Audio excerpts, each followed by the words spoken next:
بھارت کی حکمران جماعت بی جے پی کی قومی ترجمان کی جانب سے پیغمبر اسلام کی اہانت پر خلیجی ملکوں نے شدید رد عمل کا اظہار کیا۔ پاکستانی وزیر اعظم نے بھی اس کی مذمت کی ہے، جبکہ بی جے پی نے اپنے 2 ترجمانوں کو برطرف کر دیا ہے۔ حکمران ہندو قوم پرست جماعت بھارتیہ جنتا پارٹی کے اراکین کی جانب سے پیغمبر اسلام سے متعلق توہین امیز بیانات کے سبب بھارت اتوار کے روز اس وقت سفارتی طوفان کی زد میں آ گیا جب عرب ممالک نے شدید رد عمل کا اظہار کرتے ہوئے اسے ناقابل قبول قرار دیا۔ اس کی وجہ سے پارٹی کو اپنے 2 ترجمانوں کو ان کے عہدوں سے ہٹانا پڑا۔ بی جے پی نے عرب ممالک کے شدید احتجاج کے بعد پارٹی کی قومی ترجمان نوپور شرما کو پارٹی کی بنیادی رکنیت سے معطل کر دیا، جبکہ ایک دوسرے رہنما پارٹی کی دہلی یونٹ کے ترجمان نوین کمار جندل کو پارٹی سے برطرف کر دیا ہے۔ دونوں نے اپنے بیانات میں پیغمبر اسلام سے متعلق توہین امیز اور نازیبا باتیں کہی تھیں۔ بی جے پی کی قومی ترجمان نے تقریباً 10 روز قبل ایک ویڈیو ڈیبیٹ کے دوران پیغمبر اسلام کے خلاف توہین امیز زبان استعمال کی تھی، جس کے خلاف بھارت اور پاکستان سمیت کئی دیگر اسلامی ممالک میں ناراضی کا اظہار ہوا۔ بھارت میں احتجاجی مظاہرے بھی ہونے لگے اور نوپور شرما کے خلاف کیس بھی درج کرایا گیا۔ تاہم حکمران جماعت کے کان پر جوں تک نہیں رینگی، لیکن اتوار کے روز سب سے پہلے جب قطر نے اس کی شدید الفاظ میں مذمت کی اور پھر بطور احتجاج دوحہ میں بھارتی سفیر کو بھی طلب کر لیا، تو کویت نے بھی اسی طرز پر بھارتی سفیر کو طلب کر لیا۔ اس کے بعد بی جے پی نے اپنے دونوں ترجمانوں کے خلاف کارروائی کا اعلان کرتے ہوئے کہا کہ وہ تمام مذاہب کا احترام کرتی ہے۔ قطر کے وزیر خارجہ نے اپنے ایک بیان میں کہا کہ پوری طرح سے ناقابل قبول ان توہین امیز بیانات سے نہ صرف قطری عوام بلکہ دنیا بھر کے اربوں مسلمانوں کے جذبات کو شدید ٹھیس پہنچی ہے کہ بھارت کو عوامی سطح پر معافی مانگنے کے ساتھ ہی ان ریمارکس کی مذمت بھی کرنی چاہیے۔ وزارت کا کہنا تھا کہ ان افراد کے خلاف بی جے پی کی وضاحت اور تاخیر سے کی گئی معمولی تادیبی کارروائی سے مسلم دنیا کے درد اور غم کو کم نہیں کیا جا سکتا۔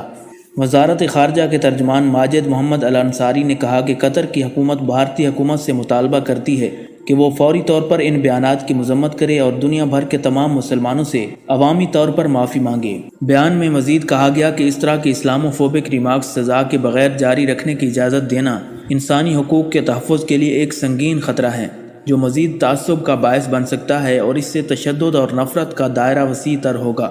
ایسے توہین امیز تبصرے مذہبی منافرت کو بھڑکانے کا باعث بنیں گے اور دنیا بھر کے 2 ارب سے زیادہ مسلمانوں کو ناراض کریں گے۔ اس ضمن میں قطر، کویت اور ایران کی جانب سے بھارتی سفارتکار کو طلب کرنے کے بعد سعودی عرب نے بھی ایک بیان جاری کرتے ہوئے پیغمبر اسلام کے بارے میں کیے گئے متنازع تبصروں کی مذمت کی اور انہیں اسلامو فوبیا قرار دیا۔ ریاض میں وزارت خارجہ کی جانب سے جاری ایک بیان میں بی جے پی کی ترجمان نوپور شرما کے تبصروں کو توہین امیز قرار دیا گیا اور اس بات پر زور دیا گیا کہ تمام عقائد اور مذہب کا احترام سب پر لازم ہے۔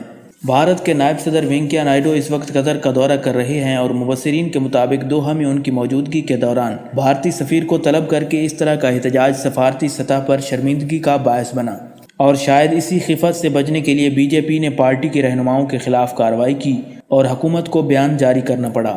اطلاعات کے مطابق دوحہ میں بھارتی نائب صدر کے لیے ایک شاندار عشائیے کا انتظام تھا جسے بطور احتجاج منسوخ کر دیا گیا۔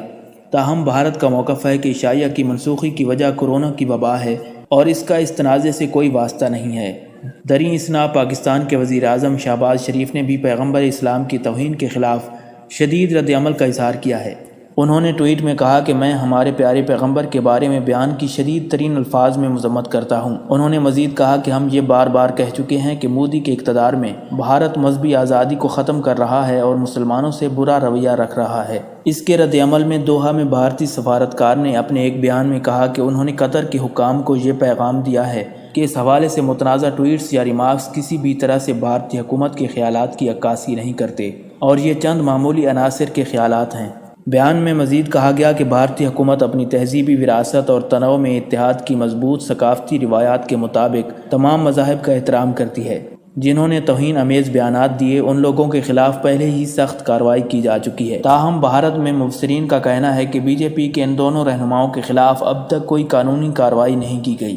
پارٹی سے معطلی قانونی کارروائی کے مترادف نہیں ہے۔ بی جے پی کی قومی ترجمان نوپور شرما نے کوئی 10 روز قبل ایک ٹی وی مباحثے کے دوران پیغمبر اسلام کے خلاف توہین امیز باتیں کہی تھیں۔ حیران کن بات یہ ہے کہ ٹی وی کے اینکر ایک معروف خاتون صحافی نے بھی توہین امیز بیانات پر انہیں ٹوکا تک نہیں اور نوپور اپنی مرضی کے مطابق دل میں جو آیا کہتی چلی گئیں۔ بی جے پی نے اس پر کوئی بیان تک جاری نہیں کیا اور اسی خاموشی کی وجہ سے ایک اور پارٹی رہنما اور دہلی یونٹ کے ترجمان نوین جندل نے بھی اسی طرح کی توہین آمیز ٹویٹس کیں۔ بعض مسلم تنظیموں نے اس کے خلاف قانونی چارہ جوئی کی، تاہم کوئی بھی گرفتاری نہیں ہوئی اور پھر اس کے خلاف احتجاجی مظاہرے شروع ہو گئے۔ اس سلسلے میں کانپور میں جمعہ کے روز ہونے والا احتجاجی مظاہرہ تشدد کی صورت اختیار کر گیا۔ ریاست کی یوگی آدتیہ ناتھ حکومت نے مظاہرین کے خلاف سخت کارروائی کا حکم دیا اور اب تک 50 سے زائد افراد کو گرفتار کر لیا گیا ہے۔ تاہم حیرت کی بات یہ ہے کہ ان میں ایک بھی ہندو شامل نہیں ہے۔